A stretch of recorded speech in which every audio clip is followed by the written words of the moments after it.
என்ன ஷாட்டுங்க அது? வேற லெவல் பின்றான்டா பையன். பின்றான். தலையை கட்டா பின்னிருந்தா முடியாது ஒழுங்கா இருந்திருக்கும்.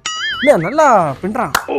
ரச்சின் எஸ் டே இந்த வாட்டி ஐபிஎல் நம்மளுக்கு ரச்சின் பெரிய அசெட்ரா. என்ன சொல்றீங்க? அவன் பேட்டிங்கை பாத்தீங்கல்ல, ஃபர்ஸ்ட் ஓப்பனிங் ஆர்டரே மாத்தி விடுறான். ரன்னு நீ வேணா பாரு, வச்சு செய்ய போறான் அந்த வாட்டி. கண்டிப்பா வச்சு செய்வான்னு எனக்கு தெரியுது.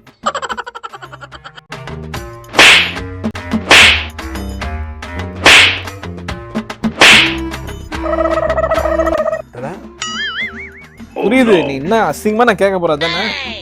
அசிங்கமான கேட்க போறது இது உங்களுக்கு தான் அசிங்கம். நீங்க நினைச்சுக்கீங்க அசிங்கம்னு.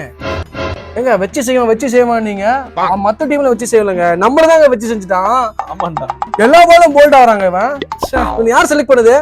ஃபிளமிங் தான். இந்த ஃபிளமிங் மட்டும் கையில கடைச்சாங்கன்னு வச்சு விடு. ரச்சின் இல்லைன்னா வேற யாராவது வச்சு பாத்துக்கலாம். வேற யாரும் நான் தான் இருக்கேன்ல. ஆமா, ஆர்சிபி டிஷர்ட் போட்டிருக்க. மனசாட்சி இருக்காங்க உங்களுக்கு? இருக்கிறது 2 டிஷர்ட் தான். அதுல ஒண்ணு துவைக்க போட்டுக்கிறேன். இது நீங்க போடுறீங்களா? பார்க்கும்போது வாமிட் வருதுல்ல, அப்ப போடுற எங்களுக்கு எப்படி இருக்கும்? சரி போடா.